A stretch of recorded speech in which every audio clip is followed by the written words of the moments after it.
Salam sejahtera buat kita semua. Saudara-saudara, saya Pendeta Heni Yulianti sungguh bersyukur menjumpai saudara semua di dalam Sapaan Gembala pada hari ini. Mari sebelum kita merenungkan firman Tuhan, kita satu di dalam doa. Kami bersyukur karena hari baru Tuhan berikan kepada kami. Kami bersyukur karena ada banyak berkat yang Tuhan siapkan buat kami. Kami ingin mendasari hidup kami hari ini dengan firman-Mu. Mari Bapa, sapalah kami, teguhkanlah kami, dan tuntunlah kami untuk hidup sebagai umat Tuhan yang berkenan di hadapan-Mu dan menjadi saksi, mewartakan kabar baik kepada semua orang. Kami siap mendengar firman-Mu. Berbicaralah kepada kami saat ini. Di dalam nama Kristus Tuhan kami berdoa.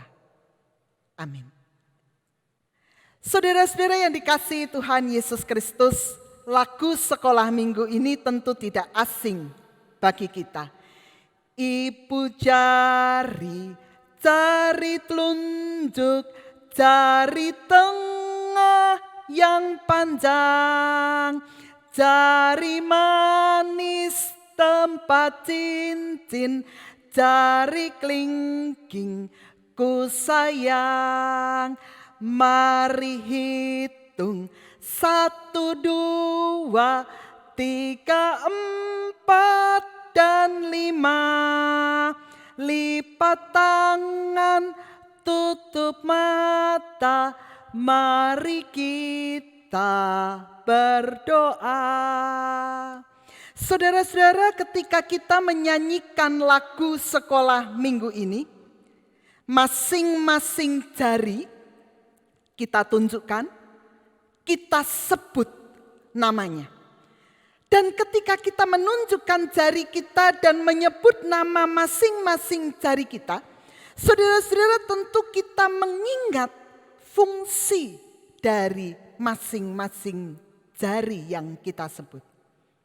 Ibu jari. Kita mengingat fungsinya bahwa fungsi dari ibu jari adalah memberikan apresiasi dan menyatakan bahwa kualitas atau mutu yang kita lihat itu baik.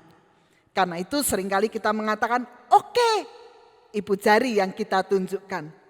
Bagus, baik, ibu jari yang kita tunjukkan. Ketika kita melihat hasil yang diberikan oleh anak cucu kita mengatakan, sip, good job. Kita pakai ibu jari untuk mengatakan dan memberi ekspresi pada hasil karya mereka. Saudara, kita menggunakan telunjuk untuk memberi perintah kepada orang di sekitar kita. Kita menggunakan telunjuk untuk memperingatkan bahwa apa yang dilakukan itu tidak kita suka. Kita menggunakan jari telunjuk untuk mengarahkan kepada sasaran yang ingin kita tuju. Jari tengah. Saudara-saudara, kalau kita perhatikan jari yang kita miliki, maka jari tengah itu adalah jari yang paling tinggi dari antara jari yang lain. Dalam bahasa Jawa dipakai kata untuk mengatakan jari tengah itu adalah panunggul. Jari yang paling tinggi di antara jari-jari yang lain. Dan seringkali jari tengah itu digunakan untuk menggambarkan salah satu bentuk dari kesombongan. Tetapi saudara-saudara, kalau kita perhatikan, ketika kita mau mengambil sesuatu, ketika kita mau memperoleh sesuatu atau kita mau menikmati makan dengan jari kita, maka jari tengah yang paling tinggi itu akan bergerak untuk merapatkan diri dan menjadi sejajar dengan jari-jari yang lain. Jari tengah di satu sisi menunjukkan sebagai bentuk kesombongan, tetapi di sisi yang lain ia juga memberikan gambaran bahwa untuk melakukan sesuatu dia harus sejajar dengan jari yang lain.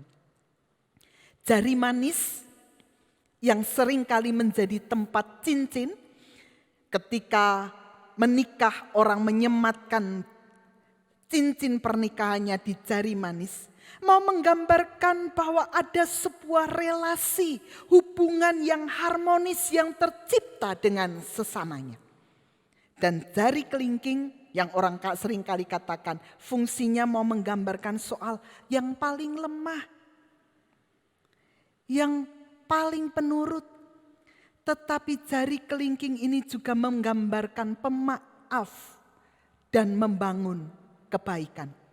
Anak-anak ketika bertengkar, bermusuhan, lalu mereka berdamai, maka mereka akan memberikan jari kelingkingnya untuk bersentuhan dengan temannya dan mengatakan relasi kita sekarang baik. Saudara-saudara, setiap jari punya fungsi masing-masing, punya peran yang berbeda satu dengan yang lain. Tetapi perbedaan itu tidak digunakan untuk merusak atau menghancurkan, melainkan digunakan untuk saling melayani, saling mengisi satu dengan yang lain, dan untuk mencapai satu tujuan. Jari-jari ini bisa kita gunakan untuk melakukan sebuah pekerjaan, untuk menopang anggota tubuh yang lain, untuk menulis, untuk memegang. Walaupun punya fungsi berbeda, tetapi mereka saling melayani dan saling mengisi untuk satu tujuan yang lebih besar. Mereka saling melengkapi untuk ada di dalam kesatuan, menghasilkan sesuatu yang baik.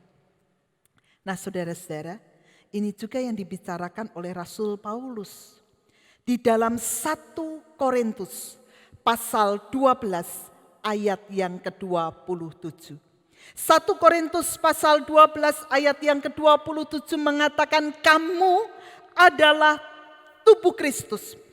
Kamu semua adalah tubuh Kristus. Dan kamu masing-masing adalah anggotanya. Kamu semua, saudara dan saya, adalah tubuh Kristus. Dan kita masing-masing adalah anggotanya. Saudara-saudara, Rasul Paulus menggunakan metafor tubuh yang kita tahu betul bahwa ada banyak anggota di dalamnya. Satu dengan yang lain punya fungsi dan peran yang berbeda. Tetapi anggota-anggota tubuh itu saling terkait satu dengan yang lain. Rasul Paulus tahu betul bahwa jemaat di Korintus adalah jemaat yang juga sama seperti tubuh, dengan anggota yang berbeda satu dengan yang lain. Ada banyak perbedaan yang ada di dalam jemaat Korintus. Perbedaan etnis, perbedaan sosial, perbedaan budaya, perbedaan kehidupan sosial, status sosial satu dengan yang lain. Tetapi Rasul Paulus mau mengatakan bahwa perbedaan itu bukanlah sebuah ancaman. Bukan dipakai untuk merusak atau menghancurkan.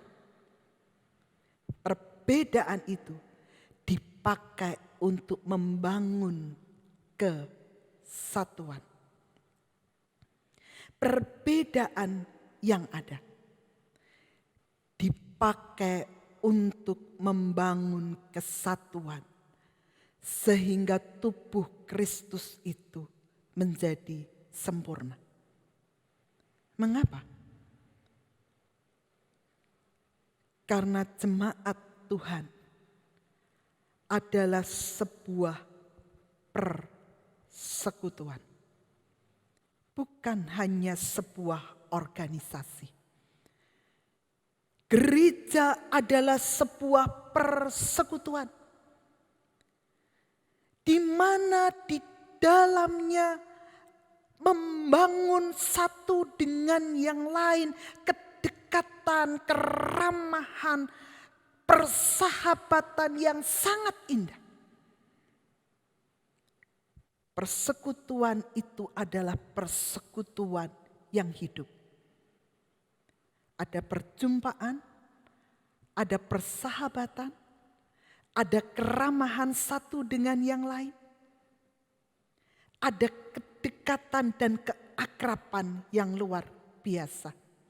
Hubungan yang terjalin adalah sebuah hubungan yang sangat hidup. Karena satu dengan yang lain saling melengkapi. Satu dengan yang lain saling melayani. Satu dengan yang lain saling membangun.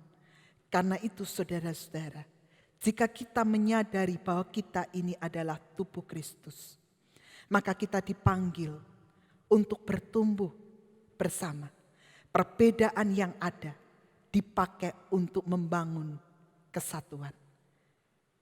Tuhan menolong kita. Amin. Kita berdoa. Mampukanlah kami untuk saling melengkapi dan saling menerima satu dengan yang lain di tengah kepelbagaian yang ada. Di tengah keluarga, di tengah persekutuan umat Tuhan, dan dimanapun kami berada. Sehingga sebagai tubuh Kristus, karya kami menjadi nyata. Berkatilah kami ya Bapa. Di dalam nama Kristus Tuhan kami berdoa. Amin. Tuhan memberkati kita semua. Amin.